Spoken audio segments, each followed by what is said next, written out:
যদি আপনি এই ভিডিওতে এসেছেন তো এটার একটাই কারণ হতে পারে, আপনি সবর করছেন অনেক সময় থেকে নীরবভাবে, বিনা এটা জেনে যে সবরের ফল সত্যিই কি কিছু আছেও কি না। এই ভিডিও আপনাকে এটা বলবে না যে সবর করো, সব ঠিক হয়ে যাবে, আর না এই শুকনো সান্ত্বনা দিবে। এই ভিডিও ওই প্রশ্নের জবাব খোঁজার চেষ্টা যা আপনার মনে অনেকবার এসেছে হয়তো, যে আমার সবর কি সত্যি আল্লাহর কোনো উত্তম পুরস্কারের দিকে নিয়ে যাচ্ছে, নাকি আমি শুধুমাত্র সময় পার করছি। যদি আপনি এটাই জানতে চান তো আপনি একদম সঠিক জায়গাতে আছেন।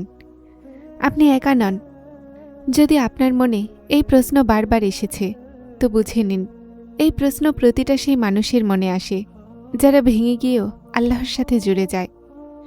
কেননা যে আল্লাহর থেকে গাফেল হয়ে যায় তারা প্রশ্ন করা ছেড়ে দেয়, আর যারা প্রশ্ন করে তারা আসলে বিশ্বাসের কোনো না কোনো দরজাতে এখনও অটল থাকে। সবরের সবচেয়ে কঠিন কথা এটা হয় না যে মানুষ কষ্ট সহ্য করে। সবরের সবচেয়ে কঠিন কথা হলো এটা যে মানুষ অপেক্ষা করে, এমন অপেক্ষা যেটার কোনো শেষ নেই, যেটার কোনো গ্যারান্টি নেই, যেটার কোনো বিশ্বাস নেই, শুধু একটা নীরব বিশ্বাস যে হয়তো আমার রব সব কিছু দেখছেন। আপনি হয়তো অনেকবার নিজেকে এটা বলতে শুনেছেন, আমি কার কি ক্ষতি করেছি, আমি তো কারো হক মারিনি, তারপরও আমার সাথে কেন এমন হচ্ছে। এই প্রশ্ন কুফর নয়, এই প্রশ্ন মানবিক। কোরআন আমাদেরকে এটা শেখায় না যে কষ্ট অনুভব করো না। কোরআন আমাদেরকে এটা শেখায় যে কষ্টের সাথে আল্লাহকে ছেড়ো না। সবর ওই মুহূর্তে শুরু হয় না যখন আপনি মজবুত থাকেন। সবর ওই মুহূর্তে শুরু হয় যখন আপনার কাছে শক্ত থাকার কোনো কারণ বাকি থাকে না, শুধুমাত্র আল্লাহ ছাড়া। আপনার সবরকে সবচেয়ে বেশি ওই মুহূর্তে পরীক্ষা করা হয় যখন আপনি সঠিক থাকেন কিন্তু পরিস্থিতি আপনার হকে থাকে না, যখন আপনি সত্য থাকেন কিন্তু তারপরও আপনাকে চুপ থাকতে হয়, যখন আপনি আপনার মুখে চেষ্টা করেন আর মনের কোনো কণাতে প্রশ্ন ওঠে, ইয়া আল্লাহ কতক্ষণ। অনেক সময় এমন হয় যে মানুষ চায় যে দোয়ার ফল জলদি নজরে আসুক। মন চায় যে যেটা চেয়েছি সেটা এই সময়ই পেয়ে যায়, কিন্তু দোয়ার জলদি পূরণ না হওয়া আল্লাহর শানের বিপরীত, আর না এই কথার আলামত যে দোয়া রদ হয়ে গেছে। আল্লাহ তো সেই সত্তা যে মানুষের বলার আগেই তার মনের কৈফিয়ত জানে। তিনি প্রতিটা দোয়াকে শোনেন আর তার হিকমত আর তার ইলমের মোতাবেক কবুল করেন। বাস কবুলিয়তের সময় আমাদের চাওয়ার মোতাবেক হোক এটা জরুরি নয়। কখনো এমনও হয় যে অপেক্ষার দিনগুলোতে মানুষ নিজেকে বদলাতে লাগে, তার ভাবনা বদলায়, তার পছন্দগুলো বদলায়, আর তার ভরসা আস্তে আস্তে আল্লাহর ওপর মজবুত হতে লাগে।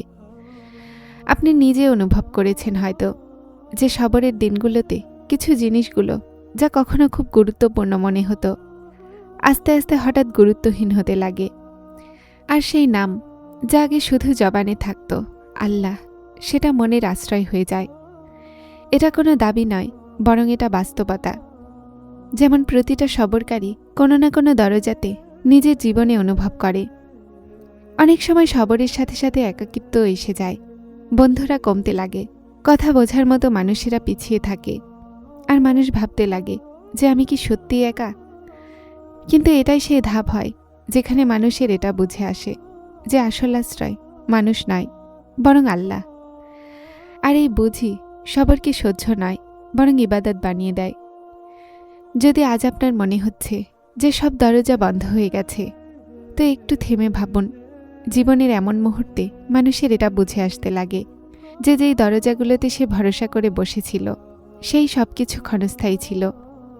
আর তারপর মন বাস্তবতার দিকে লাগাও যে একটা দরজা এমনও আছে যা পরিস্থিতির বদলানোতে কখনো বন্ধ হয় না। সেই দরজা হলো আল্লাহর দরজা, আর সেটা যে কোনো পরিস্থিতিতেই খোলা থাকে।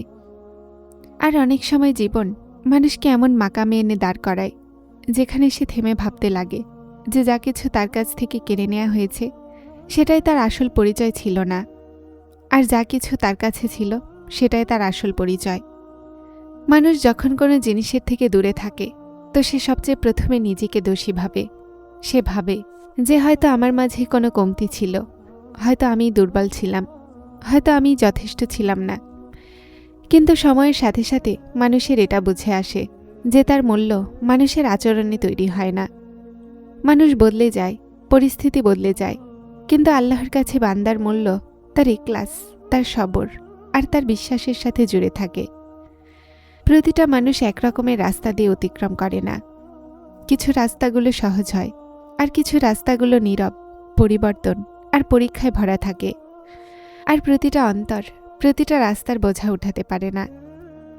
এজন্যই এই কথা বুঝে আসে যে প্রতিটা পরীক্ষা প্রতিটা মানুষের অংশে থাকে না। আর যে এই ধাপগুলো দিয়ে অতিক্রম করে সে আস্তে আস্তে জীবনকে একটা আলাদা নজরে দেখতে শিখে।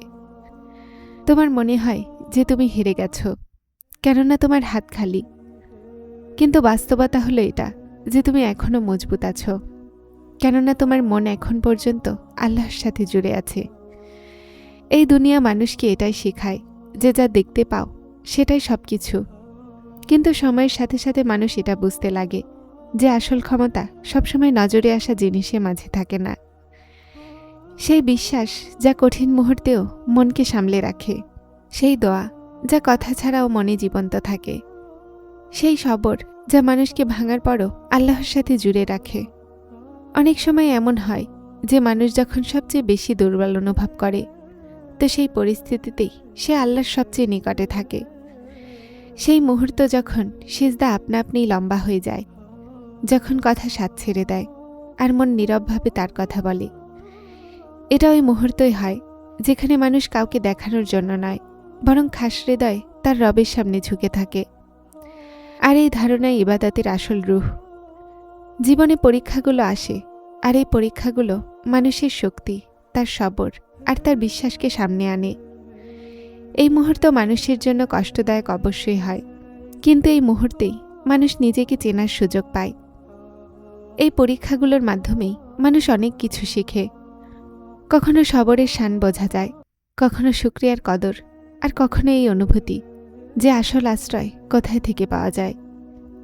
কিছু জিনিসগুলোর এই জীবনেই অনুভব হয়ে যায়, আর কিছু কথাগুলো মানুষের মনে বিশ্বাসের শুরুতে আস্তে আস্তে জায়গা তৈরি করে নেয়। যদি তুমি এখান পর্যন্ত এসেছ, তো একটা কথাই স্পষ্ট যে তুমি হাল ছাড়োনি। এতক্ষণ পর্যন্ত তুমি নিজেকে সামলে এসেছ, আর এই কথাই মানুষকে ভাঙা থেকে বাঁচিয়ে নেয়।